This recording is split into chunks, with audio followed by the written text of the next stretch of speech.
Hello everyone, Mike with Spray Jones, and we're going to do a video today on lesser known areas, particularly with residential construction where spray foam is a perfect fit to assist in the building.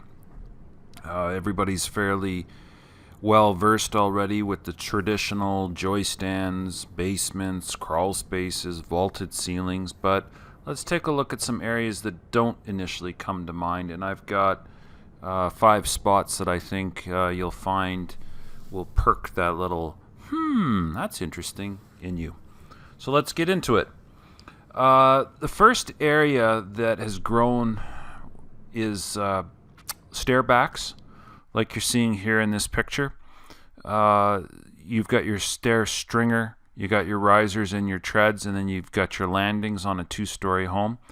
And we've been requested from time to time to spray closed cell foam to the back of the risers and the treads in between the stringers, because usually the stringers are going to have, or almost always the stringers are going to have drywall placed to the back of them. So you need to keep the face clean. So you're not going to wrap around the sides. You're going to contain everything from the inside of the stringer.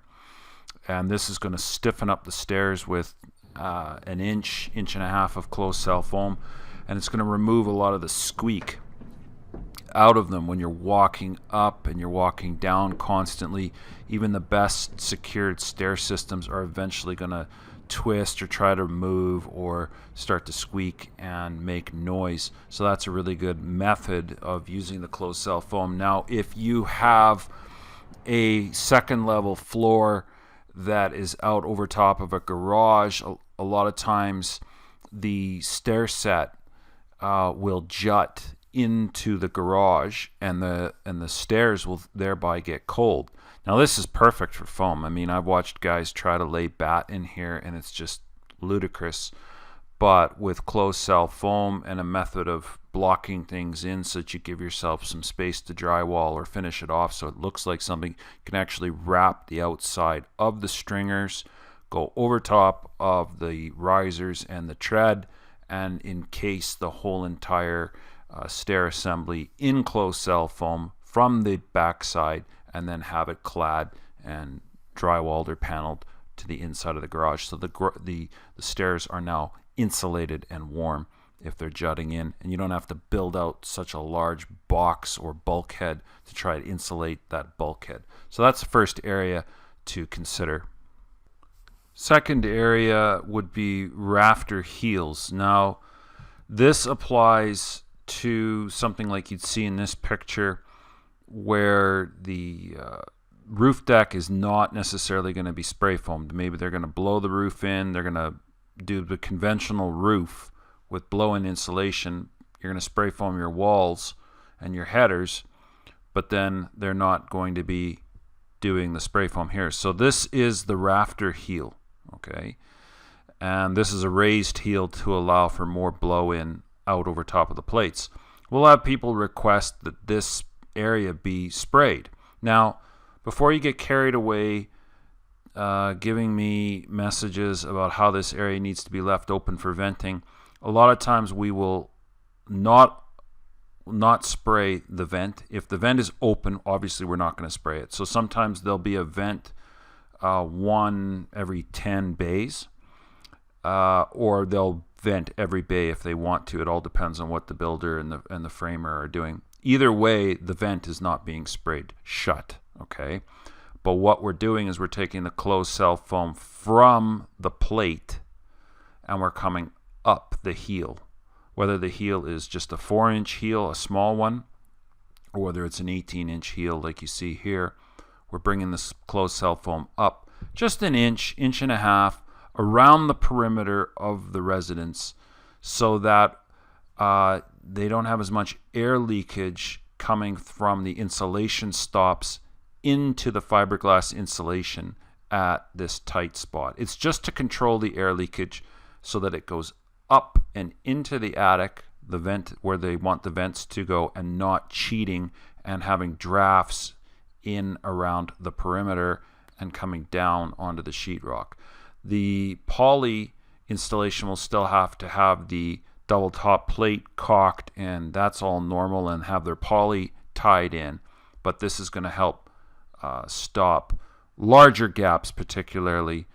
Sometimes people have upwards of 3/4 of an inch, half an inch of gap on the insulation stop. It's just going to try to control and minimize the amount of air leakage right at the plate level. So yeah, a lot of times we've quoted this out. Do a quote for walls and do for 1 foot high or 18-inch high of perimeter rafter heel. It's a good method. Area number 3 are rake walls. Rake wall would be a large continuous wall where there's no middle plate, so there's no seam in the middle, as you see in this wall here. So they're going to be a 2-story tall wall, usually used at the entrance of a house or in a great room. The slang that we usually hear with this is the tall walls. They're going to be anywhere from 15, 12, 20 feet tall, all the way up to 30 feet tall. Again, they're in the great room, entranceways, anywhere in a house where they're going to span 2, maybe even 3 stories, and they have to, by code, build it as one continuous piece. The reason for this is structural support. Now, this picture here was batted, but we have a lot of people, they're not going to spray the rest of the walls of the house, but they would come in and do the select rake walls for a stairwell or an entrance. Now, this is fine when it's the warmer months. When it's in the really cold months, we have to schedule it very delicately with the fiberglass people. We have to get them to come in, bat and poly, close the ceiling in, bat out the walls that they need to do, every other wall, and then leave just the walls that are tall. The reason being is then we can get the house warmed up and get those select walls done. So if the house is uninsulated and we're being asked to come in and do just the tall walls in the middle of winter where we are, that can be very difficult because you can't get the house warmed up. So get the order of service correct and get the fiberglass installed, come in, spray those walls, and then get them all caulked and sealed, and away you go. I recommend to any spray foam guy out there watching these videos, pick a clear stud bay where you finish your spray foam, and they're going to bring their poly and they're going to do their caulking and their tape and mark that area. Make it a clear transition and say up to here we're spraying, and then after here it's bat and poly, so that you have a clear transition where you have begun or stopped and they have begun their work. That way, if there's ever any discrepancy as to if they're having some issues with something down the road, you know where your work began and ended, and theirs began and ended. That way, they're not confusing and thinking that you're at fault for something. So, rake walls, structural support, adding rigidity to the wall assembly is the reason that we do those walls. Area number 4 would be anywhere where ductwork is going to be either in the garage, which may be cold or not, or the attic. Exposed ductwork. So this is a picture of a garage where, for whatever reason, retrofit or whatever somebody did, there's a large portion of ducting, main plenums that are feeding a second level. Maybe this was an addition that was put over top of this garage. I'm not entirely sure. This is sprayed back in 2007. This is back when Wall-Tite was blue in color. They wanted the ductwork insulated, so what we did was we ended up wrapping the ducts in cardboard so that the spray foam wasn't directly on the ductwork, and if you ever needed to cut it off and change and cut out a section or do something, you at least had the ability to cut into the foam, get the foam broke free, and not have it directly adhered to the galvanized metal. So we wrapped everything in cardboard and returned our cardboard back to the wall and stapled it to the studs so that we could bring the spray foam around, and we didn't have to try and wrap foam behind the blind side of the duct, the spray foam will wrap right around to the stud, and we use the stud as the backer. So maybe that doesn't make a whole lot of sense, but getting on top of the ducts can be difficult unless you create a path to terminate the spray foam, make it easier on yourself so you can confirm where it's going. So ductwork is a great method. Now, you've got to check at your state, county, and provincial level. Most people now have the approvals for spray foam to go direct to ductwork. Old codes were written that the spray foam wasn't allowed to go. It was a combustible substance, and they were concerned about the heat of the ductwork. That's all been dispelled now. The ducts don't get anywhere near hot enough to create problems. You're not insulating the inside of a return air plenum, you're insulating the outside. So there's just been a lot of technical data on insulating of ducts. I've got a specific video covering that. Can you spray foam to ductwork?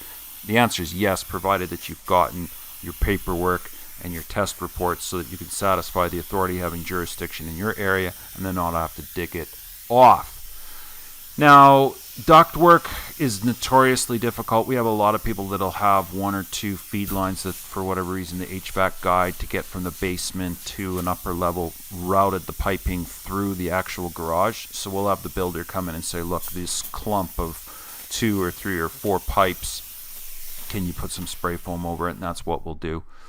If the foam if the piping is away from the wall a couple of inches, 2, 3, 4 inches, that's when we'll bridge that gap from the back of the piping to the wall with some cardboard or something like that, and then just wrap the ductwork to the wall. So we bridge the spray foam from the wall across the bridging and around the piping and back again, so we don't have to worry about how do we wrap the blind backside. So ductwork in an attic or in a garage or in any area where it's going to be running through a cold area, really good area to be using spray foam for. Closed cell foam. Closed cell is the best. You can use open cell in your area too. That's good, and it absorbs a lot of the sound, the tinniness, the rattle, the shaking, and everything of ductwork. You know how ductwork is. Spray foam just mutes that instantly. So great area for foam. The fifth and final area that people don't often think of, but they should. This one's a pretty easy one to understand. If you have a second level deck, like you're seeing in this picture here, you've got a balcony, you've got a deck of some sort that's going to come out over top of a lower area of the main level that's heated, and you've got a low slope, 1 inch and 12 feet type slope of drainage. You're going to be using a membrane system up top. This should all be spray foam, non-vented, closed cell foam to the underside of the floor system.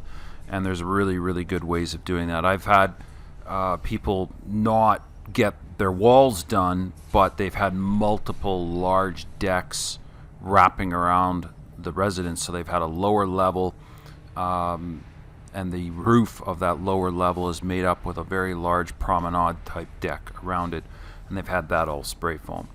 And there's some very good methods on how to get that to drain properly and where to put the spray foam, and some of the membrane people don't want to see the spray foam backed up to it. Some of them do. I know Duradec is not too crazy about it, but we've done Duradec for years. We've had Duradec on the outside of the plywood and then done spray foam underneath, and there's not been any issues. It's just their liability. They want to have ability to have a loophole to get out. I've had other people that have done torch-on membranes or some type of decking material over top of membranes, and they've installed a cribbing system, sloped it, and then put the spray foam underneath the sloped cribbing.